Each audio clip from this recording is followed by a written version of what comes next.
مدرب عماد في دوري روشن. ايوه، في واحد طبعا له شعبيه، الناس شبه متفق على المدرب. جميل. رودريغيز كرقم واحد مدرب نادي القادسيه. في ناس شايفين ماتياس يا اسلام. طيب تفضل قول. اثنين انا اخذ خيسوس. ثلاثه انا اخذ ماتياس يا اسلام. ليه؟ رودريغيز خسر مباراه واحده اللي هي مع الاتفاق ومطرود محمد ابو الشامات واحد. لم يخسر اي مباراه منذ حضوره لنادي القادسيه. اثنين. ثلاثه فاز على خيسوس مرتين. اربعه لعب ضد ماتياس يا يسلا مباراه واحده فقط فاز فيها. المباراتين اللي فاز فيها الاهلي على القادسيه في الدوري وكاس الملك ما كان مدرب.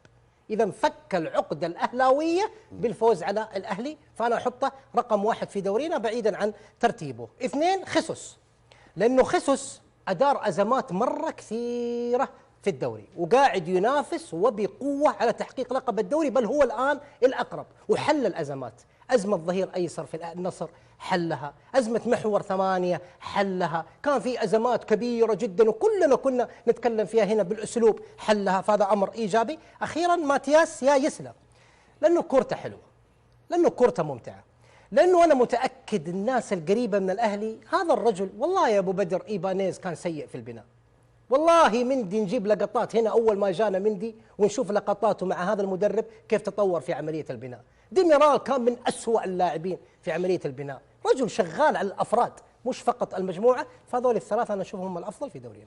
هاني داود تتفق مع عماد ولا عندك خيارات اخرى غير الثلاثه ذولي؟ لا اتفق معه وبالترتيب اللي ذكره بصراحه. طيب